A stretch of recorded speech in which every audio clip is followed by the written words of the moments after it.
तो वहीं प्रधानमंत्री स्वनिधि योजना के तहत आज इंदौर सहित देश के 75 शहरों में स्वनिधि महोत्सव का आयोजन किया जा रहा है।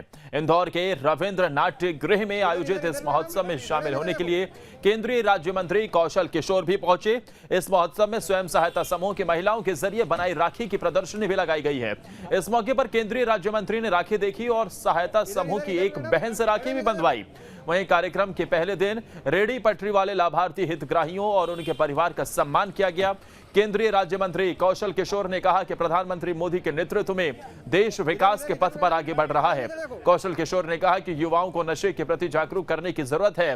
नशे की लत में फंसने से जहां उसकी जान ही नहीं जाती, बल्कि उसका मानसिक, आर्थिक और सामाजिक नुकसान भी होता है। हम अपने बेटे को भी नशे की लत से नहीं बचा पाए, जिसकी 28 साल की उम्र में मौत हो गई। यहाँ का बायो सीएनजी बायोगैस का जो प्लांट है उसके द्वारा, जिसको आदरणीय प्रधानमंत्री ने माननीय नरेंद्र मोदी जी ने जिसका उद्घाटन किया था, उसका संदेश पूरे देश में गया है। मेरा खुद का बेटा नशे की वजह से विगत 19 अक्टूबर 2020 को उसकी डेथ हो गई थी 28 साल की उम्र में। मैं सांसद हूँ, मेरी पत्नी विधायक है। लाख प्रयास करने के बाद भी अपने बेटे को मैं नहीं बचा पाया। तो एक जनरल आदमी जो नशे की लत में फंस जाता है, वो उस मानसिक रूप से, आर्थिक रूप से, शारीरिक रूप से और सामाजिक रूप से उसका पतन हो जाता है। एक साजिश के तहत पूरे देश के अंदर नशा बेचा जा रहा। नशा बेचने वाले लोग नशा नहीं करते, शराब बेचने वाला शराब नहीं पीता। स्मैक, चरस, गांजा और अफीम बेचने वाला और ड्रग बेचने वाला वो खुद खाता पीता नहीं है। नई पीढ़ी के लड़कियों को उसमें फंसा करके देश की प्रतिभा को नष्ट करने का प्रयास किया जा रहा है। तो मध्य प्रदेश में कांग्रेस में फूट समय समय पर नजर आ रही है। हाल में हुए चुनावों में भी क्रॉस वोटिंग के जरिए भी ये झलक दिखाई दी, जिसका सीधा फायदा बीजेपी को मिल रहा है। क्या है पूरा मामला, इस रिपोर्ट के जरिए से आपको दिखाते हैं। मध्य प्रदेश में कांग्रेस की मुसीबतें कम होती दिखाई नहीं दे रही हैं। लाख दावों के बाद भी राष्ट्रपति चुनाव में कांग्रेस के 19 विधायकों ने क्रॉस वोटिंग कर दी। इतना ही नहीं, जिला और जनपद पंचायतों के चुनाव में भी बीजेपी को जिन जिलों में बहुमत नहीं था, कांग्रेस नेताओं की मदद से बीजेपी ने वहां भी अपने अध्यक्ष बना लिए।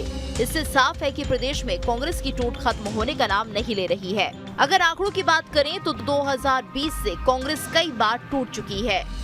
मार्च 2020 में 22 विधायकों ने बाला बदलकर सरकार गिराई। जुलाई 2020 में 3 और विधायकों ने कांग्रेस का साथ छोड़ दिया था। अक्टूबर 2020 में एक और विधायक ने कांग्रेस का दामन छोड़ दिया। उपचुनावों में पूर्व विधायक ने कांग्रेस छोड़ बीजेपी से चुनाव लड़ा। राष्ट्रपति चुनाव में 19 विधायकों ने क्रॉस वोटिंग की। जिला और जनपद अध्यक्ष चुनाव में भी जमकर क्रॉस वोटिंग हुई। कांग्रेस भी मानती है कि उनके दल में ऐसे लोग हैं जिनकी निष्ठा संदिग्ध है।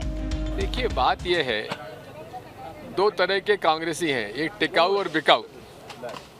जो टिकाऊ वो टिका हुआ है, जो बिकाऊ वो बिक रहा है।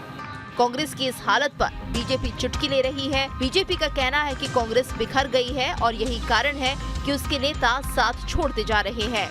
आरोप हम पे लगाते हैं, देखते भाजपा की तरफ, बिखर खुद रहे। जब क्रॉस वोटिंग हो जाए तो बोले धनबल का प्रयोग हुआ है, चाहे वो जिला पंचायत में हो, राज्यसभा के सांसदों की वोटिंग में हो, चाहे विधानसभा के चुनाव, राष्ट्रपति चुनाव, जहां भी होती है, इनके परिवार बिखर रहा है। ये कांग्रेस एक डूबता जहाज है। गौरतलब है कि प्रदेश में अगले साल विधानसभा चुनाव होने हैं। ऐसे में कांग्रेस के नेताओं का पार्टी छोड़कर बीजेपी के साथ खड़े होना कांग्रेस के लिए मुश्किलें खड़ी कर रहा है। मध्य प्रदेश में कांग्रेस लगातार बिखर रही है।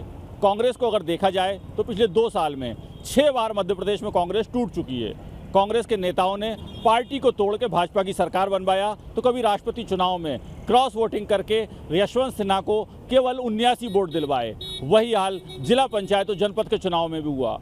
कांग्रेस ने अपने नेताओं के साथ कहीं ना कहीं धोखा करके भाजपा का साथ दिया और क्रॉस वोटिंग की। देखा जाए तो कोई भी कारण हो, लेकिन मध्य प्रदेश में कांग्रेस लगातार टूट रही है और इसके लिए कहीं ना कहीं प्रदेश कांग्रेस का नेतृत्व भी उतना ही जिम्मेदार है जितने बाकी नेता। वीडियो सर्वे के साथ नितेंद्र शर्मा, न्यूज स्टेट भोपाल।